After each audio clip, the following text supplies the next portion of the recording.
গুরুত্ব দিলেও হায়াত শেষ, খামখেয়ালি করলেও হায়াত শেষ। কাজে লাগাইলেও জিন্দিগি শেষ, কাজে না লাগাইলেও জীবন শেষ। বাসর রাতও ভোর হয়, জেলখানার রাতও ভোর হয়। কষ্ট আর মুসিবতের রাতও শেষ হয়, আনন্দ আর ফুর্তির রাতও শেষ হয়।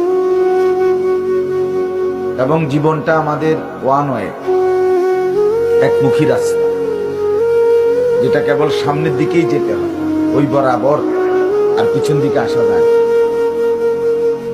এইখানে আমরা যারা কল্পনা করেন, আমরা যারা বসেছি, কেউ ইচ্ছা করলে আজকের দুপুরে আমরা আর ফিরে যাইতে পারবো? কোনো সুযোগ, কোনো যোগ্যতায়। পৃথিবীতে ইমাম ইবনে রজব হাম্বলী রাহমাতুল্লাহ আলাইহি বলেন, প্রতিটা দিন, প্রতিটা রাত, প্রতিটা মিনিট, প্রতিটা মুহূর্ত